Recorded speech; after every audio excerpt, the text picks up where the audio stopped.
있었던 여야 4당 원내대표들에서 이견 차이를 좁지 못했습니다. 회동 직후 있었던 회견에서 눈물을 보였던 더불어민주당 우원식 원내대표 전화 연결됐습니다. 안녕하세요, 대표님. 네, 안녕하세요. 우원식입니다. 네. 이미 좀 시간이 지났지만 후보 때 인터뷰하고 처음 하는 거니까 일단 원내대표 축하드리고요. 예. 네. 저 눈물을 보였다는데 눈물까지는 아니고요. 네. 좀 울컥한 겁니다. 예, 저도 영상으로 봤는데 눈물이라고 하기에는 그렇고 울컥하셨죠. 예. 네. 우선 어떤 내용이 결렬이 된 것이고 결렬이 된 이유는 뭔가요?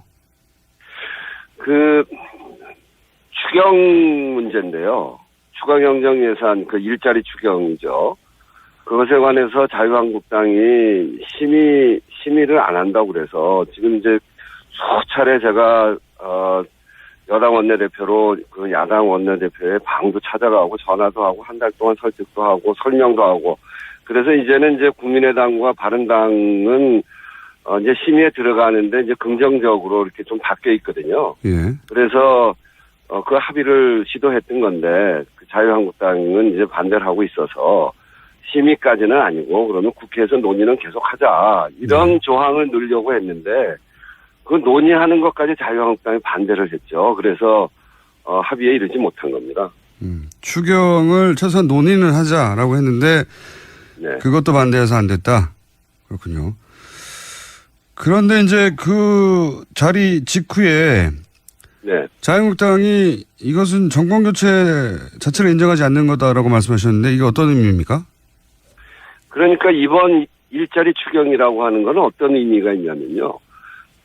지난 겨울에 국정농단 사태로 국민들이 촛불을 들고 광화문으로 나가고 전국에서 들고 일어나지 않았습니까? 네. 그 국정농단 사태 촛불을 든 가장 기저에는 국민들의 삶입니다. 너무나 살기 어렵고 천만 비정규직 600만 자영업자들이 정말 심각하게 고통을 받고 우리 청년들이 일자리가 없어서 미래의 희망을 꿈꾸지 못하는 그런 정말 도탄에 빠진 국민들의 삶이 그런 속에서 국정농단이 일으키니까 분노해서 일어난 거거든요. 그리고 새로운 대통령이 뽑히지 않았습니까? 그 새로운 대통령은 바로 그 문제, 국민들의 삶의 문제를 개선하겠다고 민생과 일자리를 만들기 위한 그 일로 첫 번째 사업을 이 추경으로 내놓은 겁니다. 그리고 대통령은 본인을 일자리 대통령이라고 이렇게 규정하고 있고요. 1호 공약으로 그 일자리를 만드는 것을 내놓았고 이게 이 정권의 출발이거든요. 그런데 그거를 못하게 하는 것은 문재인 정권은 인정하지 않겠다. 문재인 정권을 출발시키지 못하게 하겠다. 이런 것이죠. 그래서 이거는 지난 국정농단 사태를 통해서 드러난 국민들의 민심, 정권 교체의 열망, 그리고 지금 이렇게 정권 교체가 된 것, 이런 전체를 부정하고 막아보겠다. 이런 것에 전 다름 아니다. 이렇게 생각을 합니다. 말씀은 잘 알겠는데 근데 울컥하신 이유는 뭡니까? 하나는 제가 4년 동안 을지로위원장을 하지 않았습니까? 네네. 을지로위원장은 정말 그 고통받는 을들, 말씀드렸던 비정규직, 자영업, 또 실업, 이렇게 해서 억울한 일 당한 사람들, 그분들을 찾아다니는 일이었는데, 그때 본 현장은 이게 정말 나라냐라고 할 만큼 국가가 제대로 역할을 못하고 아주 어려운 도탄에 빠져 있는 것이었습니다. 이 문제를 해결하는데 저는 그래서 바로 문재인 대통령께서 내놓은 일자리 추경이 매우 중요하고 그 시작이다 이렇게 생각하고 있는데 이거를 끝까지 막는 것도 너무나 안타까웠고 저희 여당 원내대표로서 정말 한 달이 넘는 기간 동안 그분들 찾아다니면서 입에 침이 마르도록 전화를 드렸고 문지방 야당 원내대표실 문지방이 닳도록 다니고 그리고 설득하고 또 때로는 저녁 때 술도 같이 한잔하면서 그 많은 얘기한 것을 결국은 거절당하니까 너무 화도 나고 그렇게 해서 어제 결국은 안 되니까 감정이 좀 이렇게 격해져서 그랬습니다. 설득하는 자세가 부족했다라고 야당은 말하는데 그게 아니라는 말씀입니까? 그거 더 어떻게 해야 되는지. 전에 여당이었던 분들은 저희 야당한테 그렇게 설득해 본 적 있습니까? 이게 사실은 저희가 여소야대이기도 하고 또 4당 교섭단체 체제이기 때문에 억울한 걸 매우 어렵다는 건 제가 잘 압니다. 그 어려움을 넘어서 보려고 한 달을 저도 거의 잠도 설쳐가면서 아침부터 밤까지 전화드리고 찾아다니고 한 거를 너무나 잘 알지 않습니까? 그런데 어떻게 설득하는 게 부족했다고 그런 얘기를 할 수 있어요. 민주당 야당 시절에도 이 전신인 새누리당을 저지하고 괴롭히고 했지 않습니까? 그때랑 뭐가 다른 거죠? 이를테면 추경 같은 거 그거는 그 정권에서 꼭 해야 하고 어떤 면에서는 인생에 도움이 되는 것들이기도 하죠. 예산이라는 게 그런 면들이 다 있는 거니까. 박근혜 정권이 처음 들어서서 그 박근혜 정권 때 3번의 추경이 있었는데 저희들이 3번의 추경을 다 도왔습니다.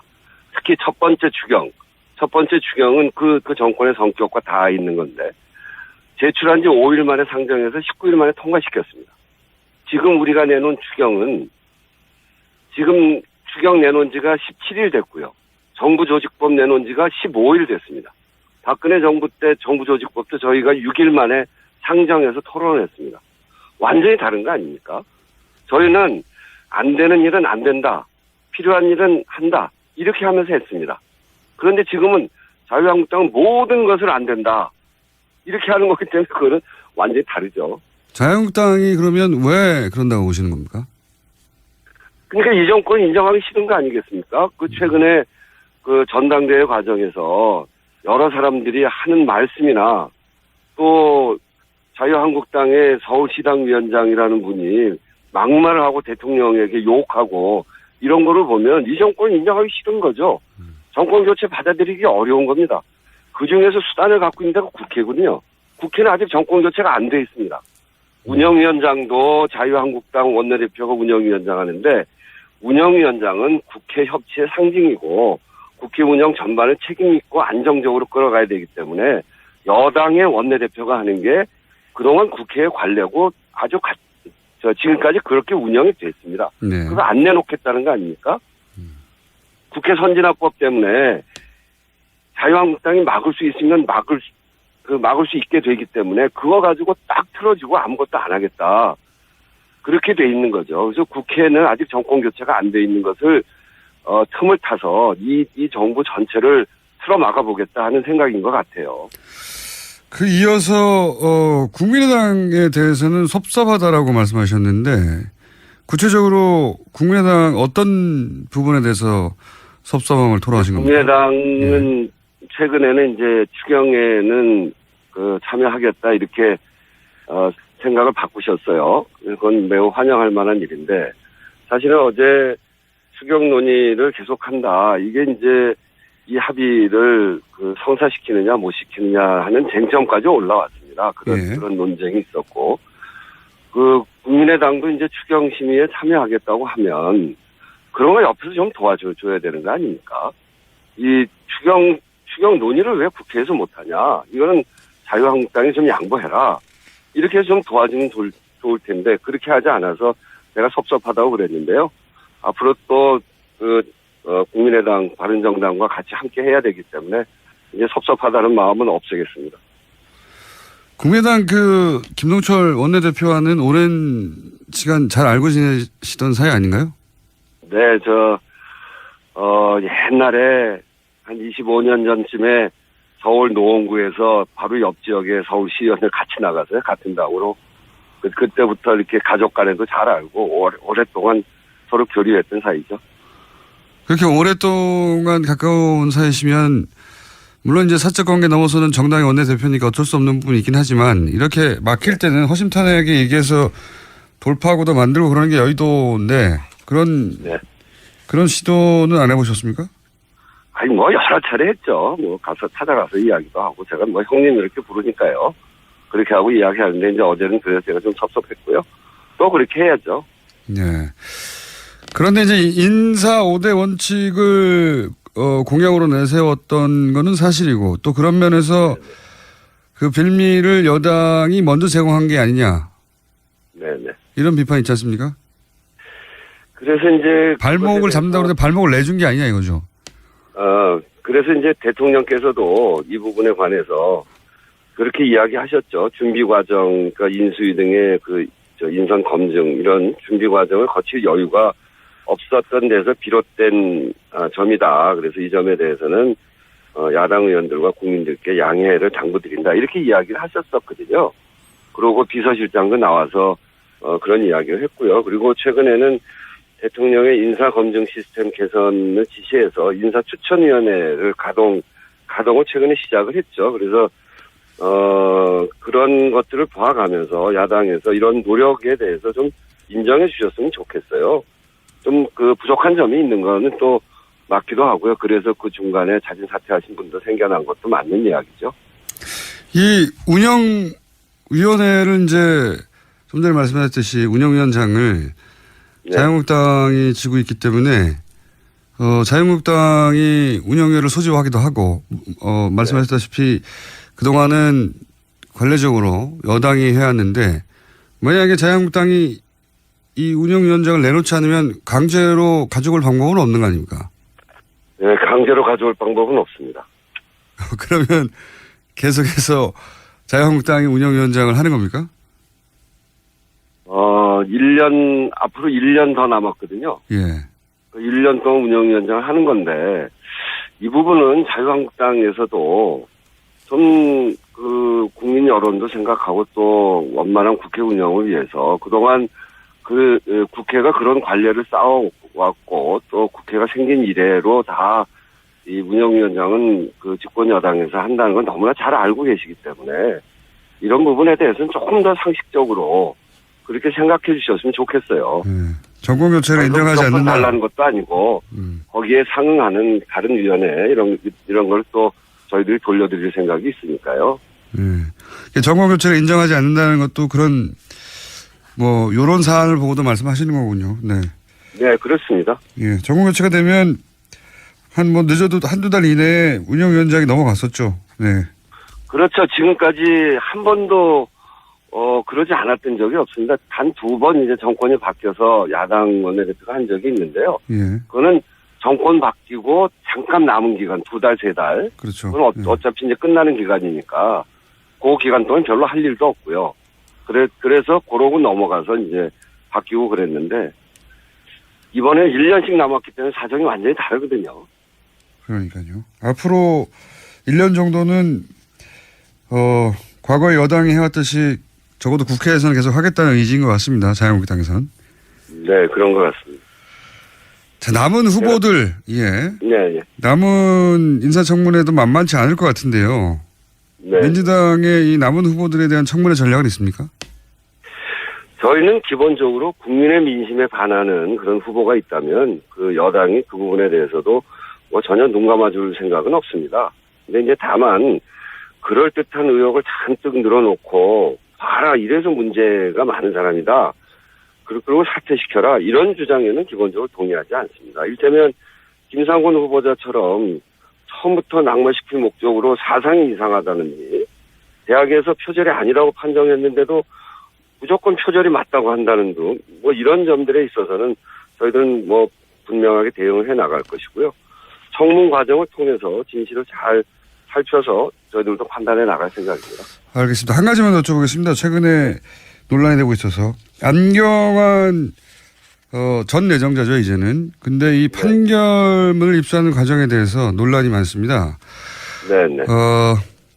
이 해당 판결문 입수 과정에 대한 문제 제기가 여러 차례 있었는데 민주당이 이 문제를 앞으로 어떻게 다룰 예정인지요? 판결문이 2가지 버전이 있습니다.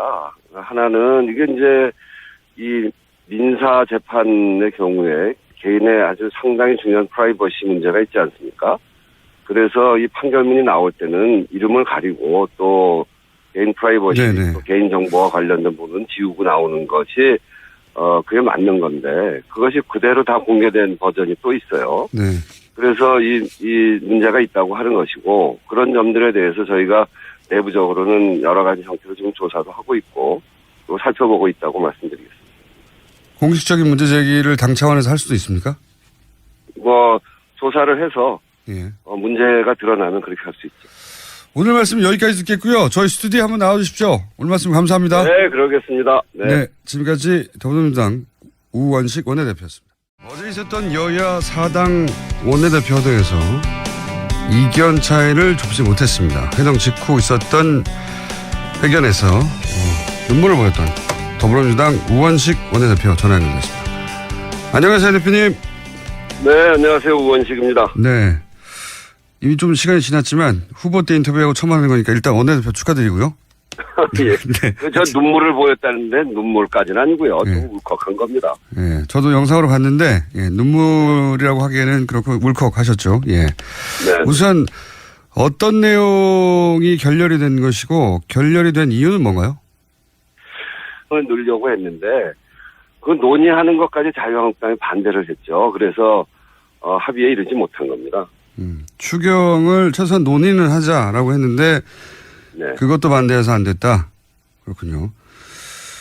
그런데 이제 그 자리 직후에 네. 자유한국당이 이것은 정권 교체 자체를 인정하지 않는 거다라고 말씀하셨는데 이게 어떤 의미입니까? 그러니까 이번 일자리 추경이라고 하는 건 어떤 의미가 있냐면요. 그 지난 겨울에 국정농단 사태로 국민들이 촛불을 들고 광화문으로 나가고 전국에서 들고 일어나지 않았습니까? 네. 그 권위를 일자리 대통령이라고 이렇게 규정하고 있고요. 1호 공약으로 그 일자리를 만드는 것을 내놓았고 이게 이 정권의 출발이거든요. 그런데 그거를 못하게 하는 것은 문재인 정권은 인정하지 않겠다. 문재인 정권을 출발시키지 못하게 하겠다.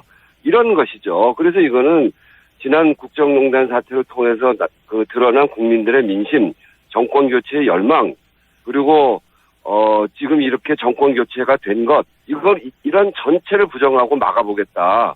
이런 것에 전 다름 아니다. 이렇게 생각을 합니다.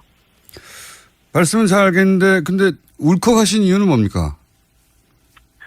국정농단 사태 촛불을 든 가장 기저에는 국민들의 삶입니다. 너무나 살기 어렵고 천만 비정규직 600만 자영업자들이 정말 심각하게 고통을 받고 우리 청년들이 일자리가 없어서 미래의 희망을 꿈꾸지 못하는 그런 정말 도탄에 빠진 국민들의 삶이 그런 속에서 국정농단이 일으키니까 분노해서 일어난 거거든요. 그리고 새로운 대통령이 뽑히지 않았습니까? 그 새로운 대통령은 바로 그 문제, 국민들의 삶의 문제를 개선하겠다고 민생과 일자리를 만들기 위한 그 일로 첫 번째 사업을 이 추경으로 내놓은 겁니다.